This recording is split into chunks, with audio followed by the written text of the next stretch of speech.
আমি কোনোদিন আমি একটু ব্যতিক্রমী, আমি সেটা কোনোদিন এটা পারবো না, অন্যায় বরদাস্ত করতে পারি না। আর আমি দলের যে ক্ষতি করবে তাকে আমি নমনীয় করবো সেটা না।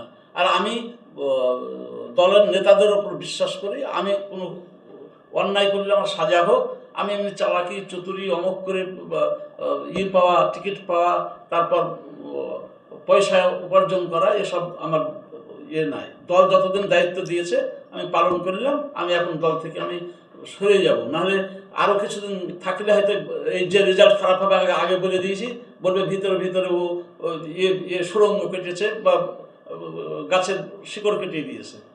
আমি কালকের পরে থেকে বিরুদ্ধে বলতে পারি, সামনে বলতে পারি, যা বলতে পারি, লোক জানবে যে ও তো দলে নাই আমাদের।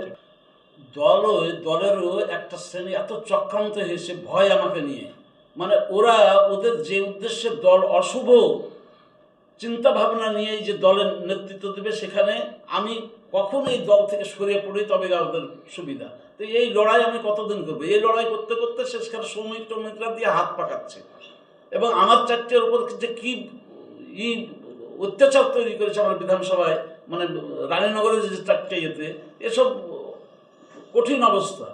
ওই জন্যে ওই একটা কারণেই শ্রমিক ঘোষণা বোধহয় আমার সাগর এই জলঙ্গিতে যত ব্যবধানে হারবে আমাদের প্রার্থী, তার থেকে বেশি এতে হারবে।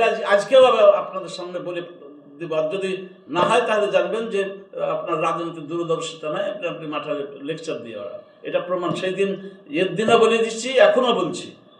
হ্যাঁ, আর দুটোর না বলা যায় না, তা তিনটেই হারবে। যে 25 একদম শিওর। না না, জলঙ্গি, শ্রমিক হোসেন, তারপর ডমকলো, তিনটেই।